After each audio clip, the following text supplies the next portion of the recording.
Salam sejahtera dan selamat pagi. Kita kembali lagi dalam sesi PDPR kita sebelum kita melabuhkan tirai untuk kita bercuti dalam semester ini. Okey, tajuk pada kali ini kita akan tengok bahasa Melayu sebagai warisan kita. Bahasa ini sangat penting kerana bahasa ini merupakan medium komunikasi yang membolehkan kita saling berhubung antara satu sama lain. Okey, kita tengok tajuk ini. Okey, sebelum saya teruskan dengan pembentangan saya, terlebih dahulu kita berikan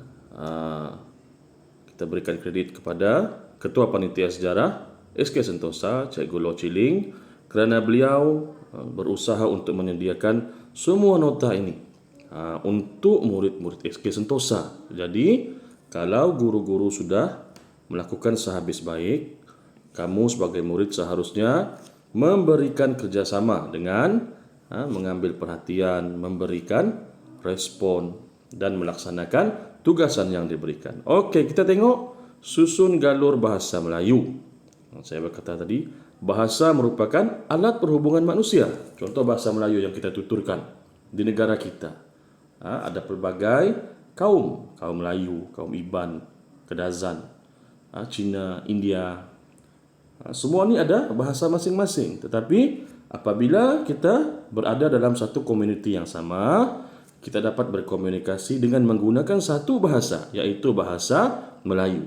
Jadi inilah yang kita panggil sebagai bahasa, ialah alat perhubungan manusia untuk kita berkomunikasi. Okey. Bahasa Melayu berasal daripada filum yang disebut Austrik. Ini sejarah dia lah, susul galur dia. Daripada filum ini lahirnya rumpun Austronesia. Kemudian merupakan antara ribuan bahasa yang berbeza dan dipertuturkan di alam Melayu. Ini alam Nusantara lah ni. Bahasa Melayu yang terkenal di dunia bersifat terbuka dan mudah menerima unsur luar, menjadikannya sebagai bahasa yang terus berkembang. Maksudnya di sini, bahasa Melayu itu dia menyerap dari bahasa-bahasa lain. Contoh perkataan seperti garpu, almari itu dari bahasa-bahasa lain yang kita serap dan kita guna dan menjadikan bahasa Melayu itu terus berkembang. Okey, apa tu filum tadi? Filum merupakan kelompok bahasa induk yang berusia 5,000 tahun dan ke atas. Ni. Rumpun pula kelompok bahasa yang berusia 2,500 hingga 5,000 tahun ke atas. Kita tengok pula ringkasan susur galur bahasa Melayu. Bahasa Melayu, kemudian dari filum Austrik. Okey, kemudian dari rumpun Austronesia, bahasa Melayu. Okey. Bahasa Melayu sebagai warisan negara harus dikekalkan kerana mencerminkan identiti sebuah negara bangsa. Ini kita punya identiti.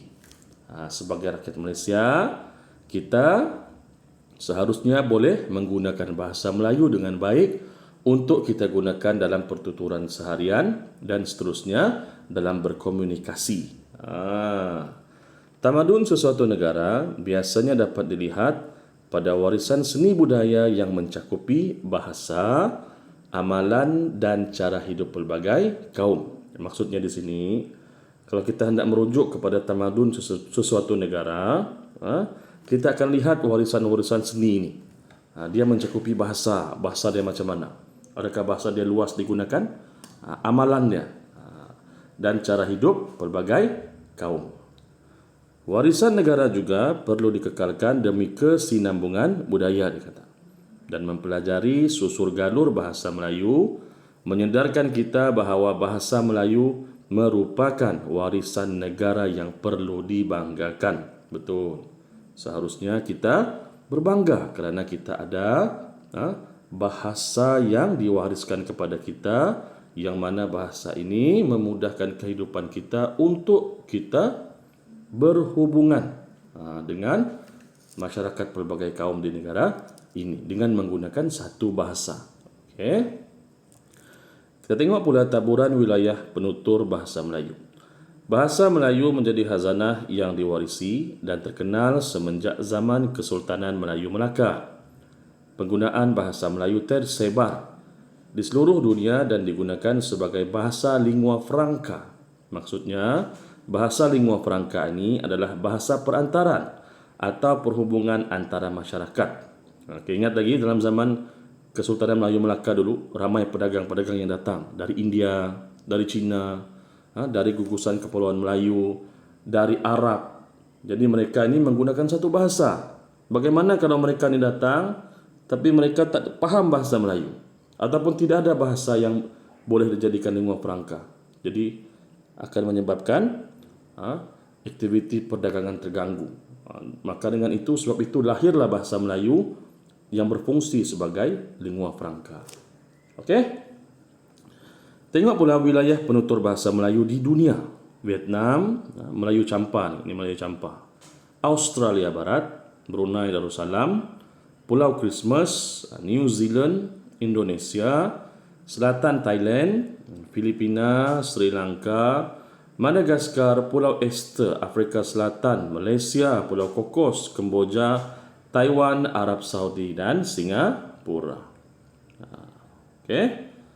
Ini pula bendera-bendera yang terdapat di dunia.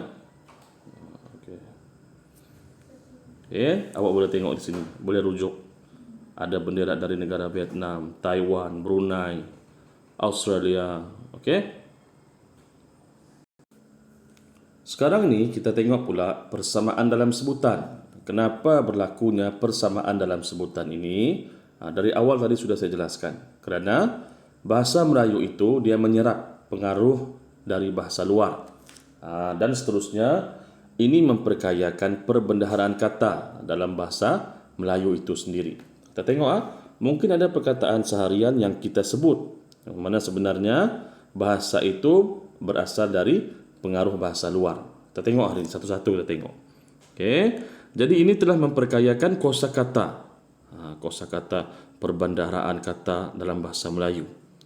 Okey, kita tengok pengaruh bahasa luar yang pertama Sanskrit. Dalam bahasa Sanskrit negara. Bahasa Melayu moden menjadi negara. Raja, raja, putra, putra, baca, baca. Okay. Dari bahasa Arab pula, persamaan dalam sebutan bahasa Arab. Solat, kita merujuk kepada solat juga.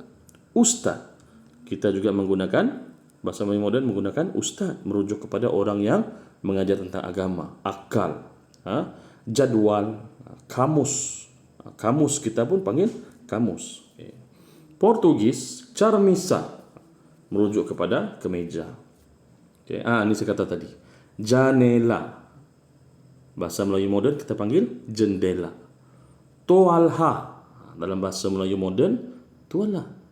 Okay. Bahasa Belanda, pengaruh bahasa Belanda, lace, itu laci. Balkon, balkoni. Inggris, Inggris banyaklah. Hospital, klinik, doktor. Book, buku. Lamp, lampu. Main, minda. Cina pula, cawan. Laici, buah laici. Camca, kita guna dalam perbualan kita juga. Okey. Kemudian, bahasa Tamil. Kapal, merujuk kepada kapal. Ayah, merujuk kepada bapa ayah kita. Okey. Jadi bahasa Melayu sangat terkenal pada zaman Kesultanan Melayu Melaka. Dia menjadi lingua franca. Maksudnya, dia digunakan secara meluas. Berfungsi sebagai lingua franca. Okay. Kenapa kita perlu? Apakah kepentingan penggunaan bahasa ibunda di negara kita? Ini sangat penting, bahasa ini. Kerana bahasa ini, yang pertama tadi dia, alat komunikasi kita. Sebagai lambang kebanggaan negara Malaysia di pesada dunia.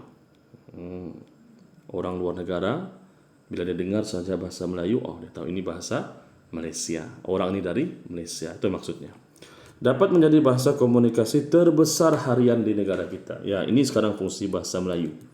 Dia menjadi bahasa komunikasi yang terbesar harian di negara kita. Tengok berita setiap hari. Dalam bahasa Melayu. Komunikasi.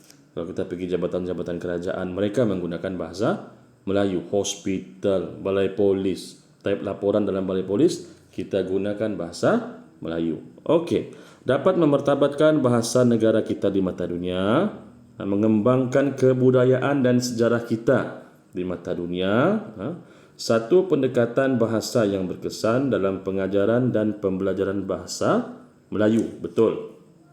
Okey. Dan merapatkan jurang antara kaum dan memupuk persefahaman. Ini kita kata tadi.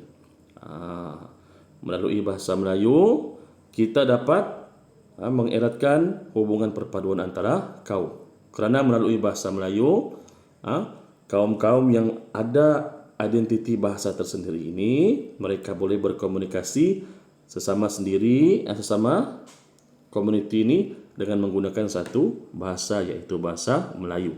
Maka dengan itu kita boleh memahami rakan kita yang kaum Cina, kaum India, kaum Iban. Kita boleh sama-sama berkomunikasi. Kita boleh berkongsi perasaan.